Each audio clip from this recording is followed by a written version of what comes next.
Let's drop the green flag on this episode of the Talent Tank Podcast with your host, Wyatt Pemberton, bringing you the best, fastest, most knowledgeable personalities in Ultra 4 and off-road racing.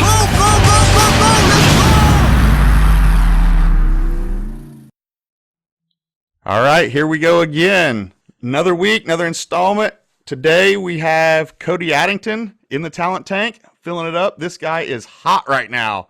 Just came off a win at Nationals a couple days ago. This is going to be the first episode to air after that win. Pretty excited about that. Cody and I had talked earlier on in this venture about getting him on, and the stars aligned. Cody, congrats. Welcome. Hey, thank you. I'm happy to be here with you, Wyatt. Man, how is the high in your head right now? How high are you? Man, it's pretty good. I'm pretty stoked. I mean, that was a big win for us over the weekend.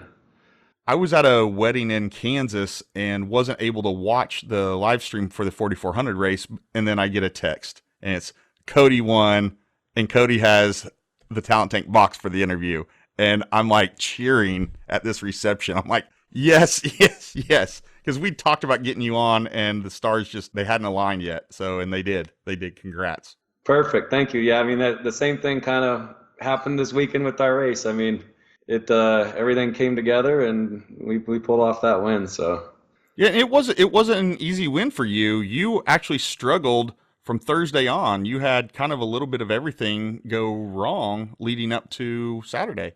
Yeah. So, Thursday, we got there early and wanted to get that test and tune practice time in, and got some laps in, didn't have anything. Woke up Friday morning and go out and do one lap, and the front end's broken. So, that was a little nerve-wracking for us. You broke in practice. I think you broke in qualifying. Then you broke in the first prelim. Were all of those like front end issues? Well, we actually didn't break in the prelim. We broke the in practice, it was the locker. So we just had fresh diffs, and somehow the locker let go. I'm guessing probably on that uphill. In qualifying, it was a front stub shaft that broke somehow in there. So that was a lot of front end issues for the weekend that we had to take care of. And then in the main, the stars kind of aligned. What position did you start? In the main, I started 7th. All the fast guys are in front of you? Yes, definitely. Yeah. Where was Lauren during all this? He started right in front of me. All right. And so we can now put this to bed, because I was pretty hard on Lauren recently about you being a better driver in the Dragon. I thought it was funny. He thought it was funny too. He thought it was funny too. No, it's just how often do you get two guys of similar caliber in the same car and on similar tracks, and to see them get to go head to head? I love Lauren. He's such a good dude, and he's such a good sport. But yeah, to see, and I know he's very proud of you to see the successes that you were having with his old car. It's truly amazing. I think it's maybe even making him kick himself a little bit for letting it go down the road. Yeah, I mean, I know he's happy for me. I mean, he wants to beat me just like he wants to beat everyone else. But he does have a little sweet spot for me, so that's pretty cool. At the end of the race, he came up and bumped me. And then pulled up beside me, and he was pretty ecstatic, so it was cool. You have to be, as a competitor, and certainly running in that circle, you guys are best friends right up until the green flag drops. Then it's over. It's over until the checkered flag's out, and then we can go back to being friends. Yeah, I mean, I'm just like him. I want to beat everyone on the track. I don't care if they're my friends or whoever. It's all the same. It's all another position, and it's another person I want to be in front of, so... And you've developed a pretty good relationship with the Gomez brothers. You can't count any of them out at any given time, on or off the track. But they've seems like they've kind of taken you under their wing for some race support.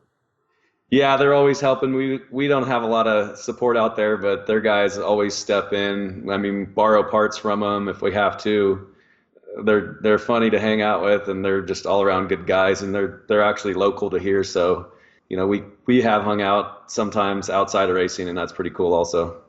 Well, I know we're certainly going to go into that and connect all the dots from your early days of racing to where you are today, but to see you win this past weekend, and you're a big name driver. I put you there. You have household recognition, but you're not a big dollar driver. You're not a big sponsor driver.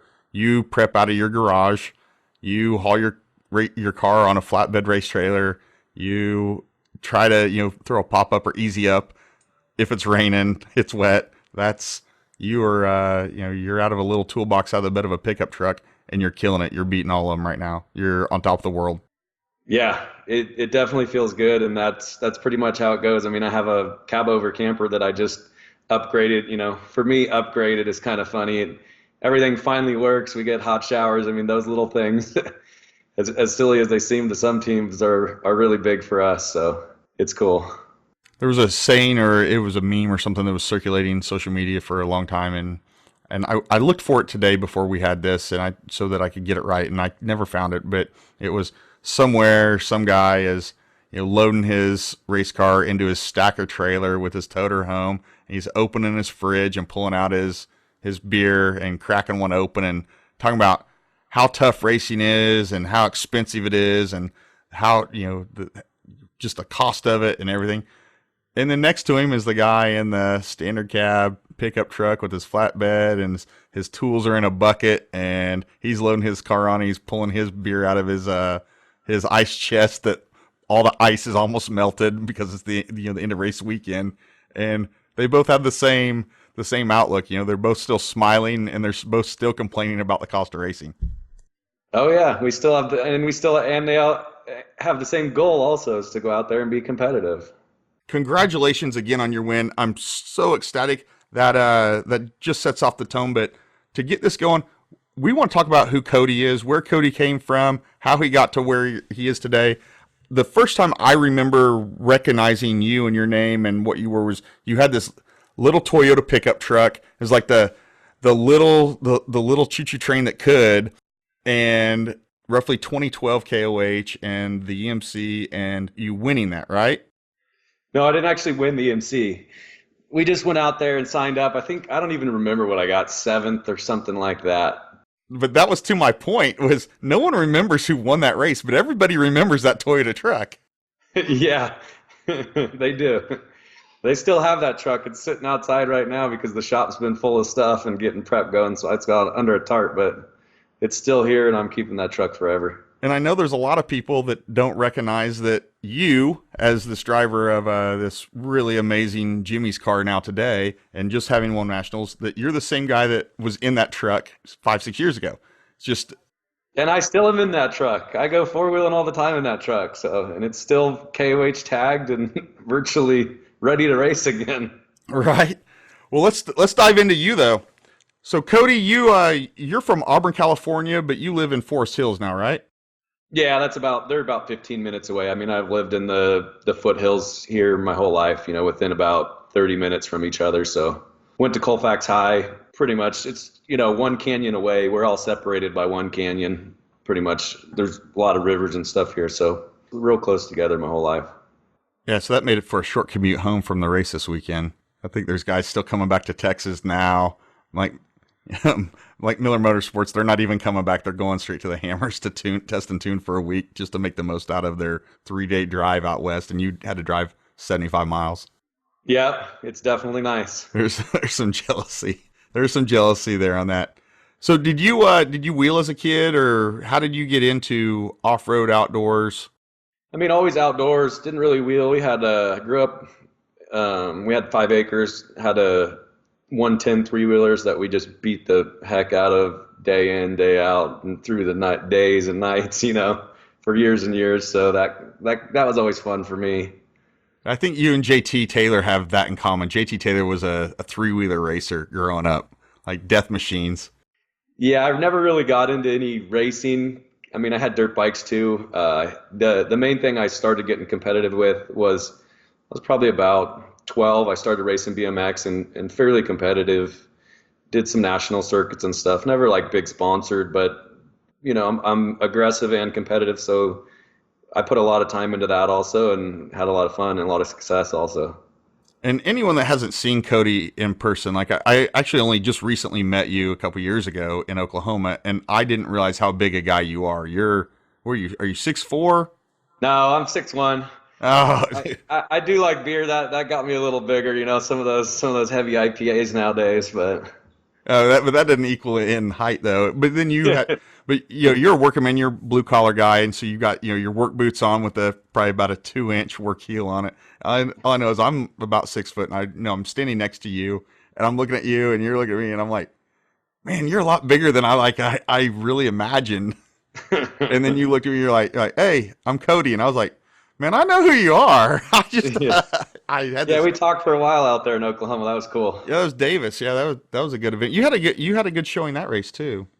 Well, that we actually ended up breaking on the last lap. I was physically leading that race, and I hit a rock, and it just spun up perfectly. It wasn't even a section where there was anything, and it busted the rear drive line. So limped it back, ended up finishing the race, but we were charging hard. That was the second race in the Dragon. But that was the first race that it was orange. Yeah, I did that and never posted anything. I did some like teaser posts in black and white, just so people would be like, "What's he doing with this thing?" I love it that we're slowly getting on and off topic. I like it. So you're 6'1". You're a physical dude. You play football or baseball or anything like that in school? No, I did soccer. I like that, but I'm not really a team sports guy. I don't like people telling me what to do when I have to do it. I'll do it on my own, and I'll do it to my best ability, but I don't like that whole, you got to be here from this time to that time, and that kind of stuff just really isn't my style. Doesn't work for you? Nah. So after high school, what was your path? Oh man, I didn't really know. I went to community college for a few years just to keep with the school program. I did get some associate's degrees in, believe it or not, accounting and some other stuff and business administration. And that whole time I was working construction because it always, it paid fairly decent. Worked in a machine shop for a little bit, and then I was like, I can't be in a desk all day. This isn't me. I hear this out of so many guys that are racers. They're not desk folk. No, it's just, even sitting here for an hour is hard for me. An hour? We'll probably be talking for 2. We'll see. Okay, well, whatever it takes. You'll be like, hey, I need to take a break. I need to go use the restroom, and then you just never come back. I'll be bouncing around the house. Oh man, so you have your own construction company today, though, and that's what you ultimately are. You work for yourself. You have your own business. Yep, I'm a small general contractor, just myself and subcontractors, but no employees or anything like that. And then when you do have subcontractors, you just 1099 them? Yep. Yeah, I use all the same people. I base my stuff on quality, so if they treat me good and their work's good, then I reuse them all the time. That works. That's the same kind of model here. I know I've had these conversations with guys like Casey Gilbert. He's also in the world where, they have labor issues. They have labor issues where they're at. I'm in Houston. I don't really have labor issues. We have a very deep labor pool that's that's economical for the most part, and I think that's probably fairly similar to the California area. Yeah, for sure. But it really is hard to get any kids nowadays that want to actually show up to work, and kids younger, early 20s. When I was getting out there, I wanted to go to work. I had to go to work. Well, that's exactly the conversation. It is very hard to find skilled labor today, and you need to support the trades. Everyone needs to support the trades, but they're not there. When I said cheap, economical labor, it's not skilled labor. It's if you need them to dig a ditch, they can dig a ditch, but you wouldn't have that same guy do the trim on your house. No, definitely not. I got a kid that helps me every now and again, and he's eager to learn and is there when he says he's going to be there. But for the most part, it's just me. Yeah, some of the paint crews that I've seen, they can paint a room or paint a house or whatever and never use a piece of tape. Yeah. Oh, yeah. You're like, look at the straight edges that they pull off. You're like, man, that is a skill. That is such a skill. That's why we're paying them what we're paying them, because they can pull that off. But those guys are few and far between. There's getting to be fewer and fewer and fewer of them. I feel the pain that you face when looking for people to subcontract for you. Yeah, for sure. And it's a trade that's never going away. I mean, everyone always has to have a house over their head. So, I mean, wood rots. It keeps me in business, you know. What do you think the solution is? Oh man, I don't know. It's probably more trade schools or something, or just instill more values in your kids and make them want to do something that helps other people. I mean, because I'm in people's houses and I want their vision to come to reality through my work. And that's always hard. That is always hard, managing expectations. Yeah, I mean, I deal with every kind of person. I mean, not all of my customers are perfect to deal with, but at the end of the day, I get their job done and move on. Right? So you've done that now for 10 years-ish? I probably had my general contractor's license for 10 or 12 years and kind of did handyman stuff before that. So, I mean, I've been in the trade for as long as I started doing it in junior year in high school. And what are you known for? Like bread and butter. I come to Cody Addington for what bread and butter? Most of my stuff's, I do a lot of bathrooms, high-end bathrooms. I mean, all tile, custom cabinetry. It's kind of a good gig for me. It's always there. They're always needing to be upgraded. Kind of just my customers see their friends, their friends see, and they just keep referring me. So, I mean, I think one year I, did like 7 bathrooms. So that was pretty good for me. Oh, very nice. And word of mouth's huge. Yeah, I mean, we're talking full on guts. There's a town called Granite Bay pretty close to here, and there's quite a bit of money there, and people like to have nice houses and nice stuff. So Yeah, whatever affords you to keep racing, right? I don't know about affords me, but it somehow keeps me out there.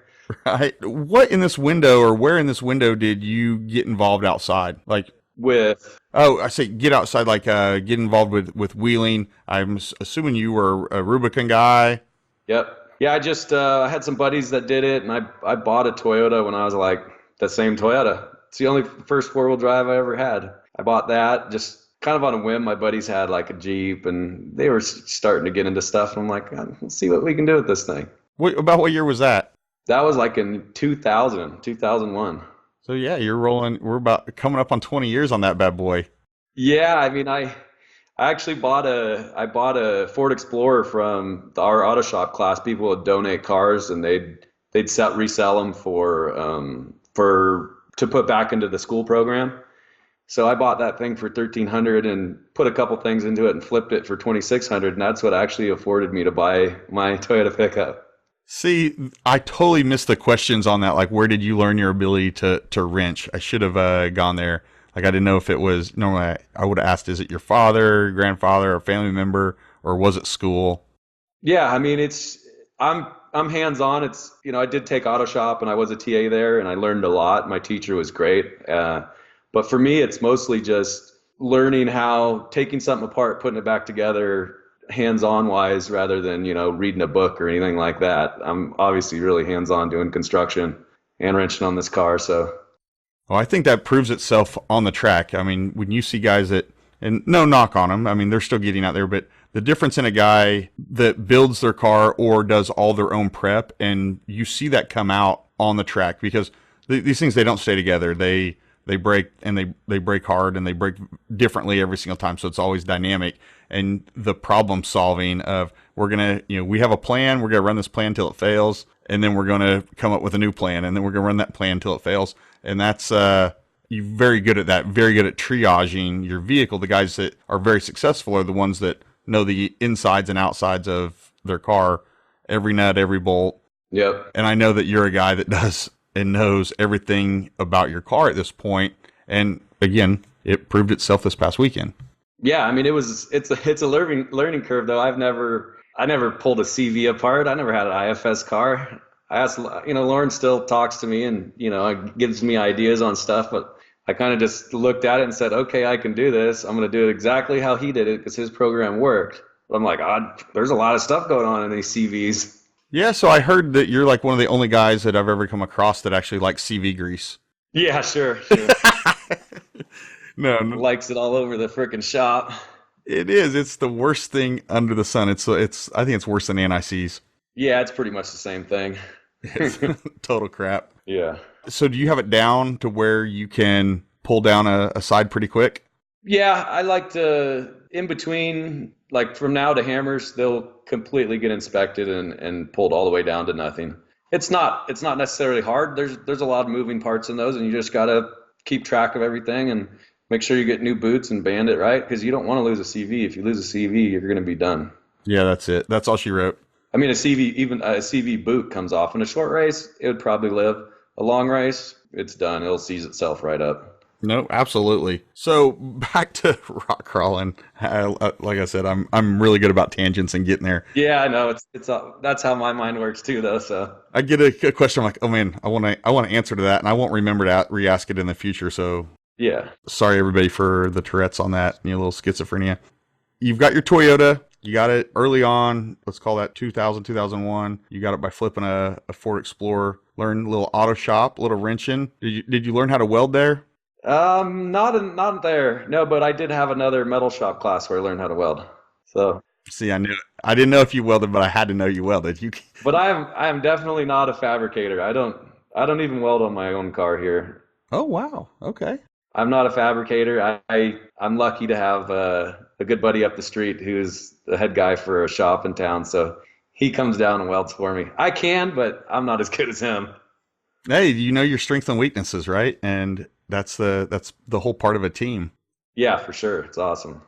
So you ran this Toyota, lots of weekends on the con, lots of messing around. At what point did you decide that you would be do something competitive? What was the catalyst to make it turn competitive for you? I mean, we did some local events. There was like an event called Rockin' for the Kids and some other stuff. And I just have always been competitive with everything I do. So I did some of those, and then I see this thing pop up where they, oh, look, the Everyman Challenge, King of the Hammers. Kind of just woke up one morning and said, I'm going to do that, and I'm going to make this happen. That was 2012? Yeah, so I spent about 6 months prepping that truck and getting it legal, because there was a lot of stuff to do, from a rock crawler to a quote unquote race car. What was your number in that? Like 4680. 4680. Yep. See, this is the part of the interview where I'm totally off of memory, because we did this on such short order. I didn't have good notes. I didn't do great research. And then we're going to see how well my editing job is between now and next Monday when it comes out. People be like, man, he didn't edit. That was terrible. That was a terrible interview. Nah, it'll be good. I think it's good. I think you're so charismatic. I think it's going to carry us anyway. It's certainly not going to be my charisma. What do you like to do outside of working in the shop on your car? I just started getting back into my motorcycle. I've only taken it out once in quite a few years because of racing, but my girlfriend got her son a bike. I took him out like 2 weekends ago, so I'd like to do that some more. There's a lot of stuff to do around here. We like going to the river and stuff like that. And so you've been, now we're going definitely personal side. You've got a girlfriend, Seasons. Yeah. Seasons. Yeah. I would get that wrong. Yeah. The first time somebody told me that your girlfriend's name was Seasons, I was like, no, like really? Like Seasons? Yeah. Yeah. Okay. I certainly used to get that as a kid about my name, because it was not common then. Now it's actually fairly common. But yeah, and she has a 13-year-old son? Yep. He's a big boy. If you think I'm big, he's bigger than me, and he's 13. Do you have him helping you out? Yeah. He likes to. Sometimes it's hard in the shop for me to. I do most of it, so the delegating part's hard. But he does help me out whenever I need help, and he's a good kid. Greasing CVs, especially, right? Yeah, sure. He has had some of that on his pants, though. Yeah, those are ruined. Yeah. Completely. That is very cool. Like, growing up for myself, my father wasn't a big wrench. He did projects and stuff, but I kind of learned out of necessity. Like, I like to go mudding with my buddies, and it would be in a farm truck, a hay truck. And yeah. Well, if I broke it, I had to figure out how to fix it. And so it was that whole throw your hat over the fence and now you got to go get it. So it'd be like, okay, if I break this, what can I do to learn to fix it? So that was where I learned, how to fix lockouts and how to fix broken axles and how to, weld up diffs, things along those lines. So I think it's very cool that you have, or that he has somebody in his life that you're able to teach him some of those things that a lot of people, some just take simply for granted. And then a lot of us are, we've learned it through trial and error, and it tends to be a lot of error. Oh, yeah, definitely is. That's just how it goes, though, and you just have to learn from those errors.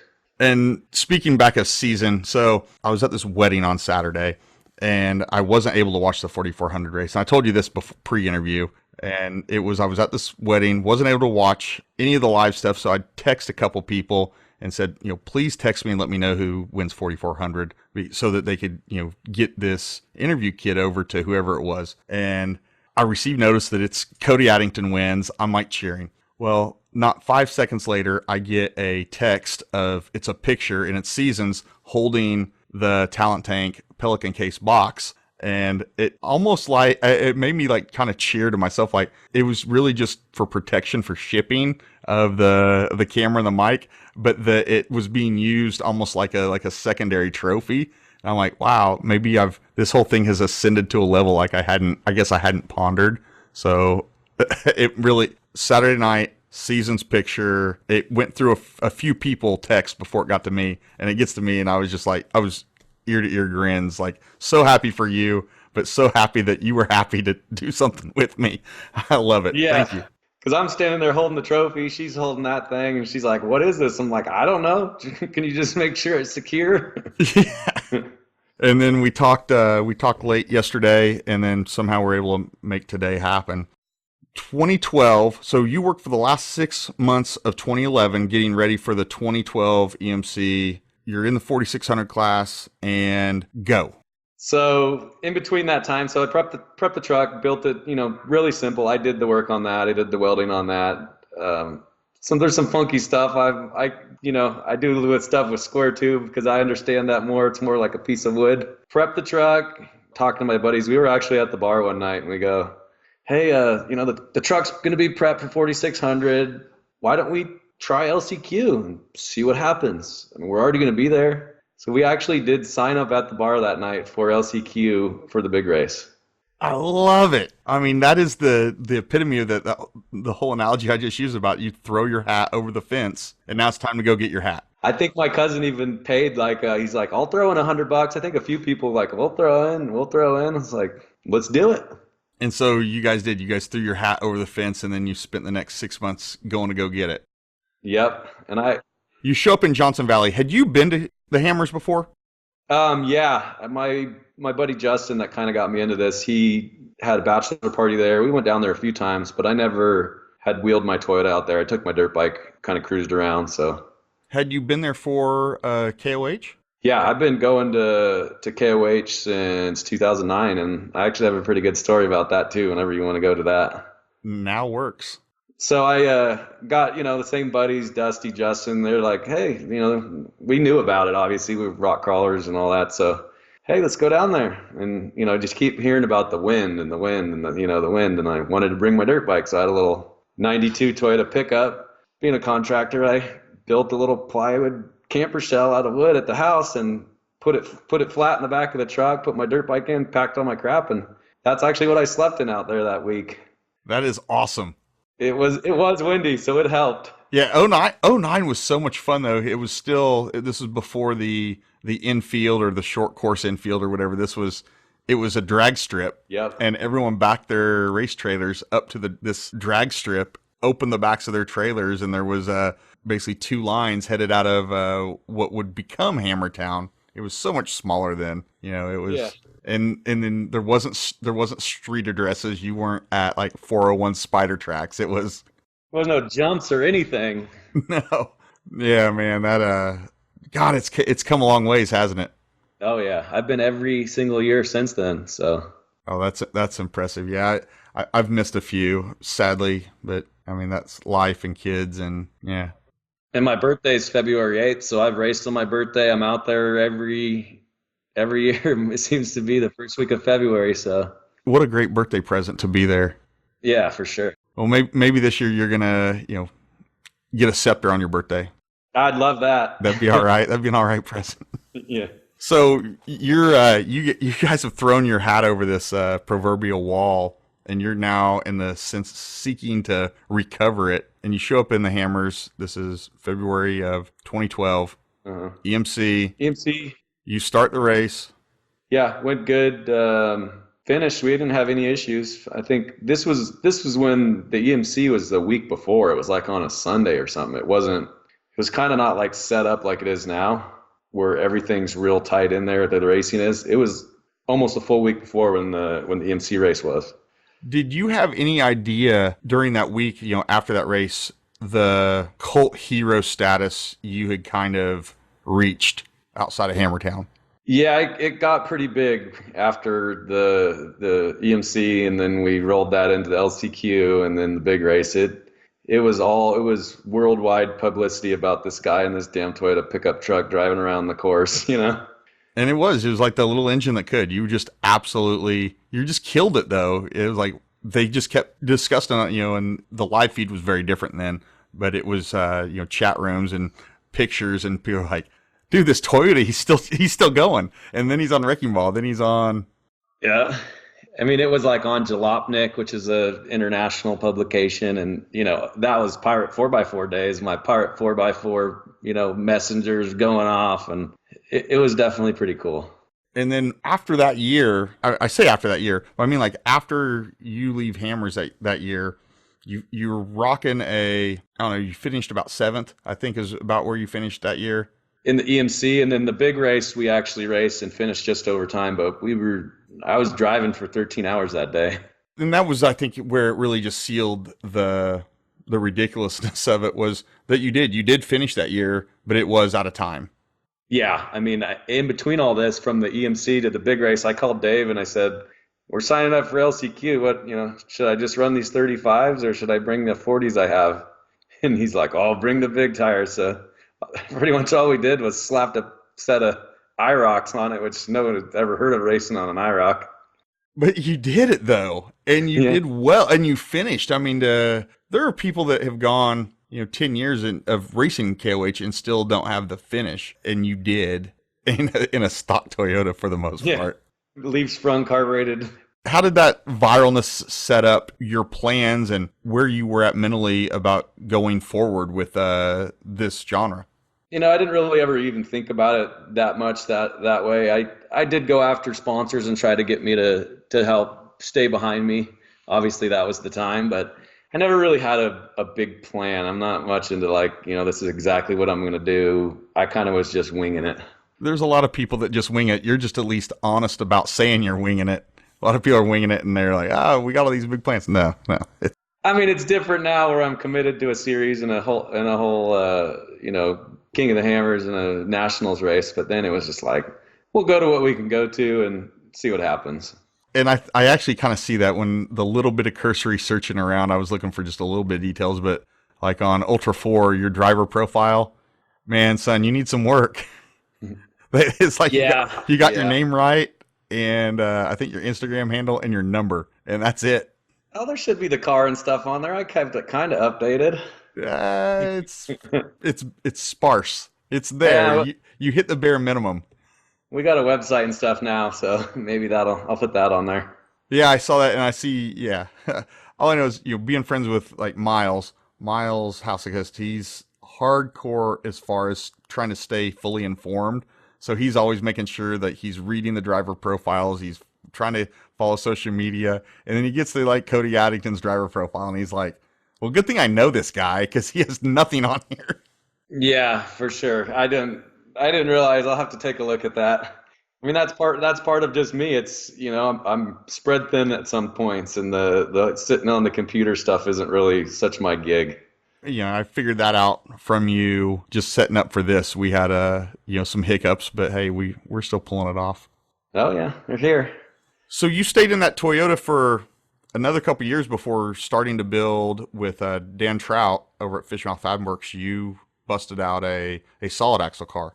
Yeah, for sure. So I talked to Dan once at Jamboree in 2012 and talked to him quite a bit, and he's a great guy. He's definitely built that car for me at a very, very friendly rate I could handle, and that's kind of what started it. Is I struggled to build it, but somehow we got it done.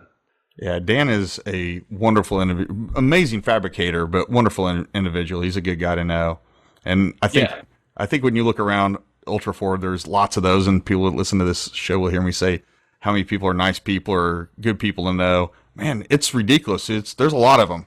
Yeah, for sure. I mean, he knew the story of the Toyota stuff, and that helped him just realize that I do like this stuff and I do want to continue it. And the other thing that worked out really well is he's just on the other side of the canyon, 40 minutes from us. I mean, as the crow flies, it's 5 miles, but you have to go down across the river and back up the canyon. So that helped a lot with me going up there at nights and, weekends and helping. I mean, even if I got to clean his shop floor, I would do that.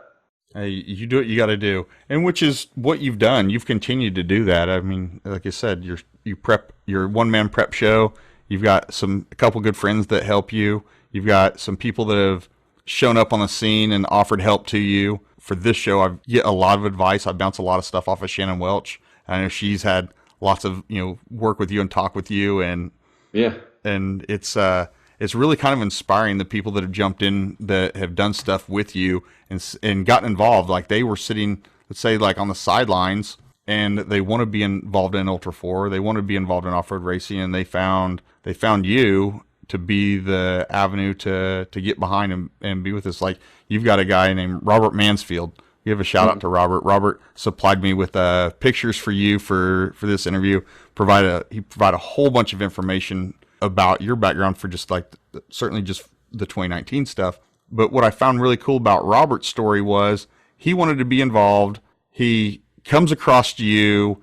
He starts, reaching out, and you were kind of closed off about it. Like, I don't know. And I don't know if that's weird for me. I don't know. It's just something different. It's hard for me to go like, oh yeah, I can't really provide you with anything. I mean, of course I'd love the help and I need the help, but I just, at first, I'm a little skeptical with stuff. So I was like, who is this guy? What's he want out of me is kind of what I thought. You think that in the back of your head, like, what's the angle?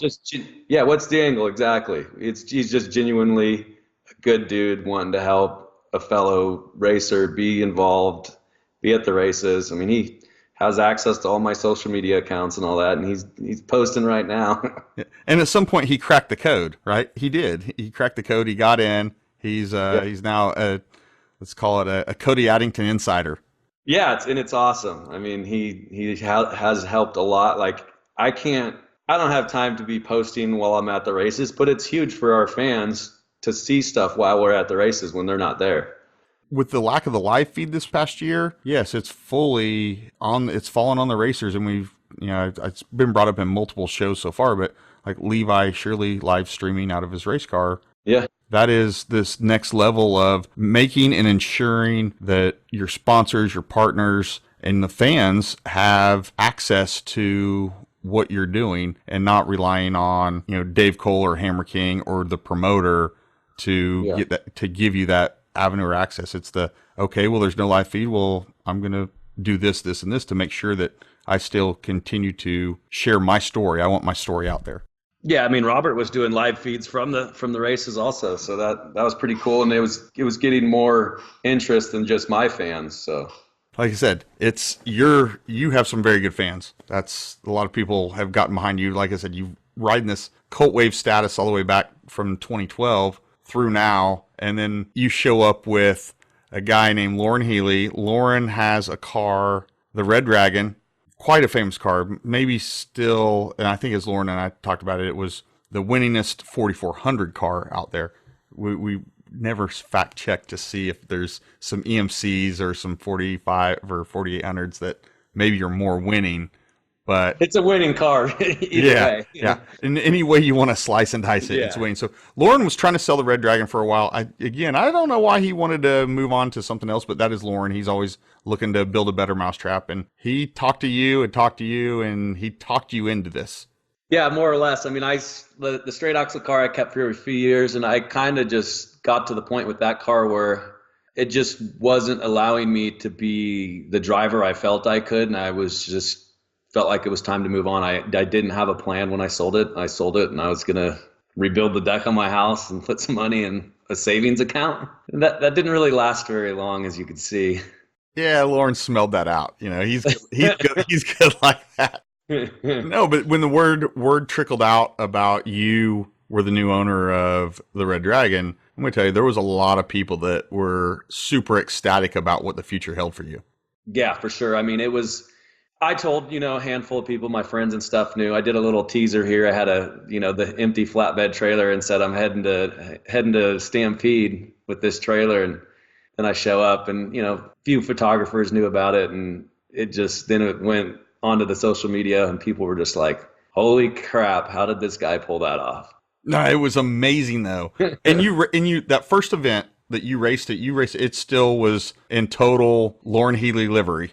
Yeah, I mean, and I didn't have any time to redo anything, but that was somewhat strategy. He's got the best sponsors in the sport. I mean, he's earned his keep, and he's like, hey, maybe this guy can drive the car too, and we might want to, keep the name on the car. And truth be told, you did. Yeah, and we got Nitto out of that deal, so that was great. And Nitto is, I mean, in Ultraforce, certainly they're a tire company, and they're in business. But from the perspective of them and your program, you couldn't race without Nitto.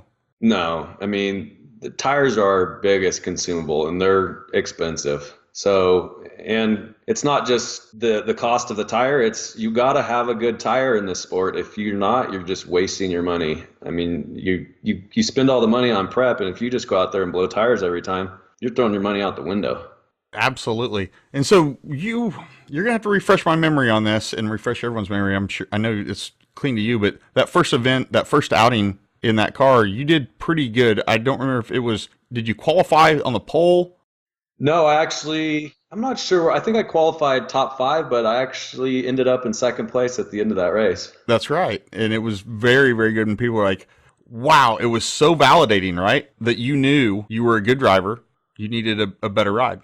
Yeah, and it was that, and also it was the deal that Lauren made, and the words that he told me. The car was prepped, and the car was ready to race like he would race it. So that was also huge for us. We just got in and drove. Like I said, it was, at least in my mind, very validating. I know I said that already once, but to really just punch it in there is to see you have the capability but not have the car, and then to have the keys to the car and get those stars to align. Because so often in anything in life, but certainly in off-road motorsports in general, is aligning a guy who has drive and can drive, money, and getting them into a car that fits and works for them in a genre that works for them. It's a lot of stars aligning, and it doesn't work for a lot of people. I know many drivers that I've been around that are amazing drivers, but have never been able to get to the point where they could get into a good car. And I've known a ton of people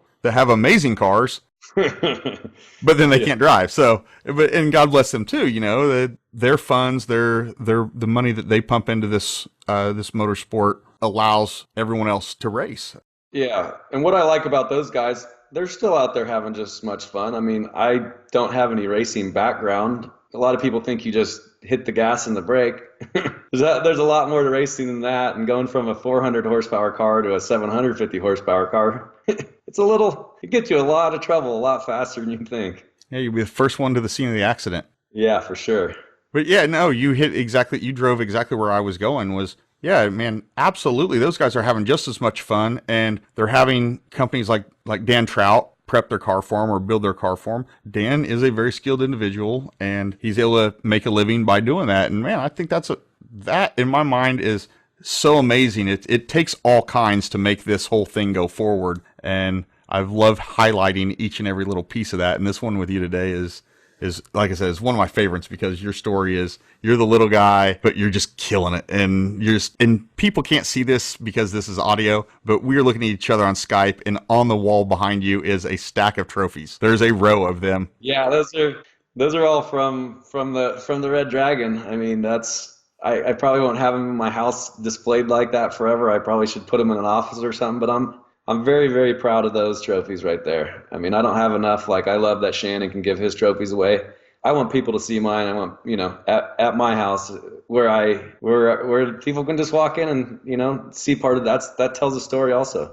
Oh, each one represents, 1,000 hours of prep each, and all that time in the shop by yourself. I mean, when we were discussing this podcast, you were talking about the Lauren podcast that you listened to it. You're like, yeah, I listened to it in the shop while I was working. Yep. Awesome. Hopefully that helped you get through, an hour or so of work, just listening and gleaning little tidbits there. But yeah, it's perfect.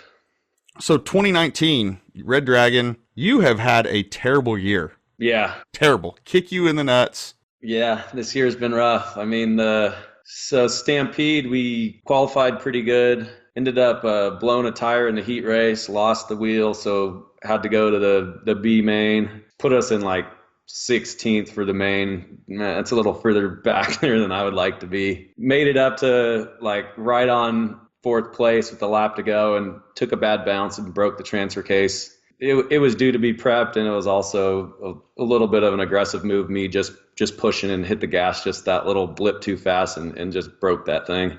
And then next race?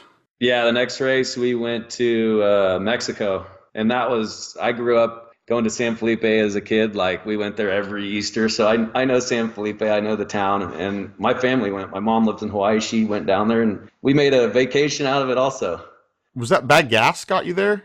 Yeah, so I bought the gas from the same supplier as everyone else. It was a sealed drum. It was not good. It had been sitting around too long or something, and I made it 4 miles until the car wouldn't just run anymore. That seems to be this 4 mile trend.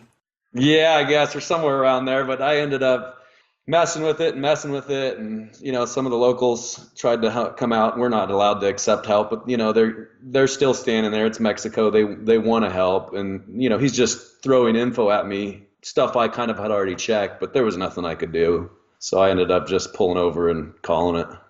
And then enjoying a little bit of a vacation. Yeah. Try to salvage it. Yeah, no, it was great. I mean, the family time, you can't take that away. I mean, the racing's one thing, with the family time, that's good for us too.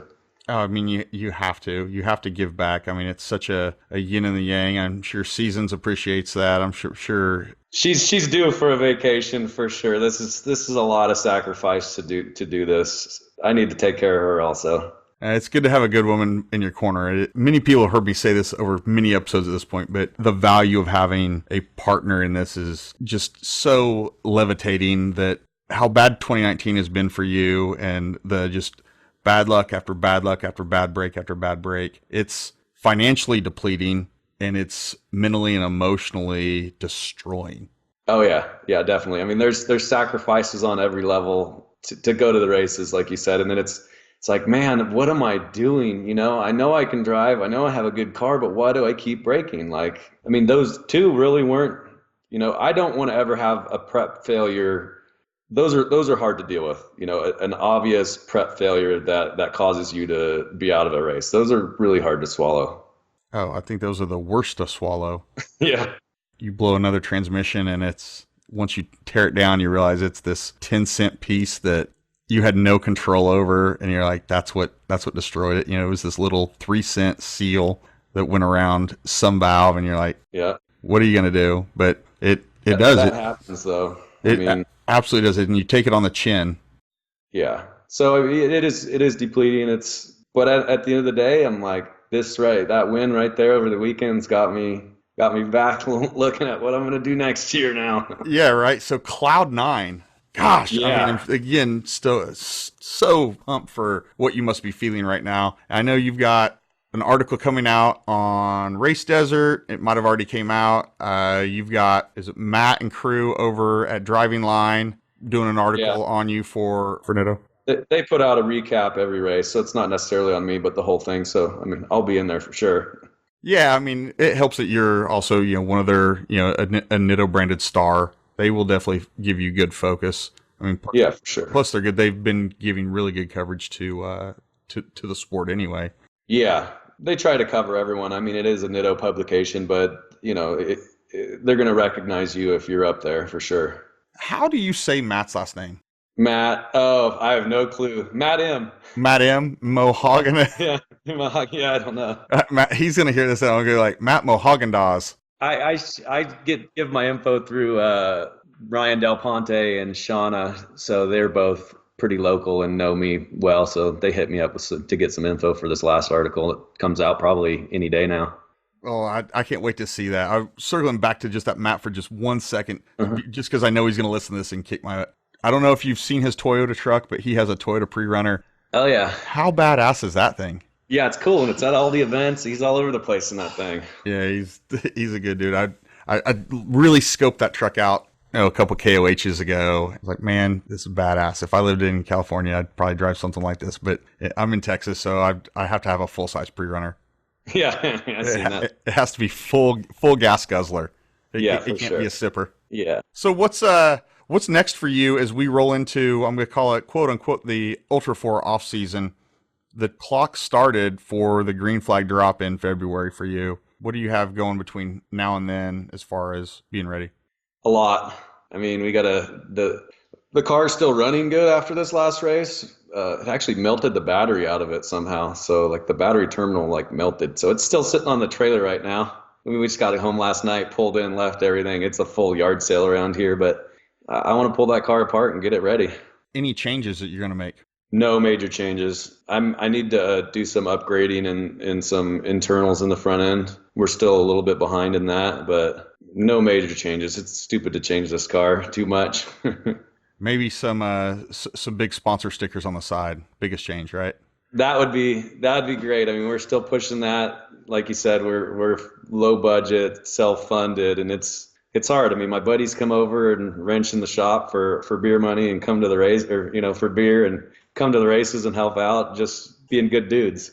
That is the coolest thing about you. And I probably sound like I'm repeating again, but coolest thing about you and your program is the little guy aspect of it, that mostly for the most part, it's just you. And the people that, follow Ultra 4 racing, they follow online, they don't necessarily get to follow you in your shop, and they're not there for you for the 600 hours pre-race of just you, and of those hours you get 100 or so, you get buddies to show up and to help a little bit. And then that's even sometimes hard, because if sometimes you have friends that they want to be involved, but you don't necessarily want them touching a wrench, but then you got to keep them busy. Yeah. I have a hard time asking for help. I mean, and the word shop is loosely, I run off Craftsman tools.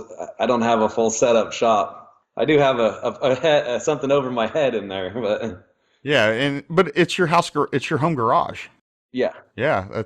You don't have a big building next to it. And I think I saw it was something of a funny picture from this past weekend. It's, there's a full race toter setup with tent and everything, and then there you are. You're right next to it. Yeah, you know what? That guy Rick Levezzo, he actually pulled me in this weekend and said, "Get in there and get to working on your stuff." So we were in that trailer, or in that tent, by the end of the weekend. So proof that they're just good people. They're just good people out there. So tell me, what's the story on? You had somebody Photoshop Addington on the side of the Gomez brothers trailer. Oh, I did that this morning because they were doing an interview and they were all Nitto suited up, and I roll over there. I'm like, they go, "Oh, he's one of us. He's one of us. Get in here, Cody Addington Gomez." Cody Addington Gomez. And then JP's wife she put on there something about Addington Gomez this morning. So I was like, this would be pretty funny. I took a picture of that on the way out the other day, and it was like, here's our new race trailer. Yeah, here's our new race trailer. They don't have any more room though. Yeah, they're certainly full up. So you've got, let's call it 3 months between now and green flag drop at the Hammers. You're not going to change much. You got any race strategy you want to discuss? Oh man, Hammers is a tough one for me. It's just, I've had a lot of failures there. It's been a while since I finished that race. The pre-running thing's hard for me. It's just all general, it's a hard race. Strategy wise, I need to go out there and pace myself more than I have in the past, just like I did this last weekend, and it worked for us. Trying to be a smarter driver and get to that finish line. And you have a car fully capable of finishing. It just doesn't seem to have ever liked the Hammers for anybody. No, I think he got seventh the year before I bought it. It's more, I mean, it was built more as a short course car, and that's what I like. I mean, I like the desert too, but I like the banging and the grinding stuff. I mean, I'm uber competitive when it comes to that stuff. Prefer door to door. Yeah, definitely. Yeah, Cody, I think congrats on this past weekend. I don't have a ton more that I wanted to get out of you. You kind of answered about all the questions I needed, or that at least I had in my head for you. Yeah, for sure. I love your story. I mean, I've always loved your story ever since, following you, that little bitty Toyota truck in the EMC race. Like, who is this guy? And you and I talking about connecting the dots, because there's so many people that don't realize that Toyota is you. Yeah. and just a few years older, a few more dents, a few more bangs. Oh yeah, it's pretty beat up right now from going out on the trail, but that is something we still, Seasons and I, do enjoy. Is, you got to keep your roots. You got to find that balance. Well, badass. What a high you are riding right now. I can't wait to drink beer with you in February in person. We'll knock this out. Cody. Heck yeah. Man, thank you for coming on. Thank you for grabbing that football from those guys in Reno, and grabbing that Pelican case and agreeing to do this. Thank you so much. I hopefully the people that hear this, they will be inspired by your story of just the sacrifice, the don't say quit, don't say die. Just keeping on. Like, no matter what level it's at, you don't need the big trailer, the big shop, the big whatever. You're like, I have a race winning program, nationals winning program right here. I do it out of my garage off a flatbed trailer. I sleep on the bed of my pickup truck, and I'm killing it today. Yeah, I mean, that is good, because you got to have that inspiration for other people. I mean, that makes it just more feasible for a lot of people. So that makes me feel good. And maybe we'll find some people that hear this story and like, man, nobody's given him money yet. I figured he was a big money guy. Yeah, he needs some sponsors. We could. How good would his car look with a? There's still that car was built with a lot of real estate, because Lauren does have all those sponsors. So it's got, man, that thing's got 25 panels on it or something crazy. It's a billboard. It is a billboard, but it's a beautiful, fast car. Hey, man, Cody, thank you for coming on. Congrats on your win. I'll see you at the Hammers. Right on. Thank you, Wyatt. Appreciate it. Thank you for listening and taking a dive into the Talent Tank. Please like and subscribe on Instagram @The Talent Tank or our website, thetalenttank.com.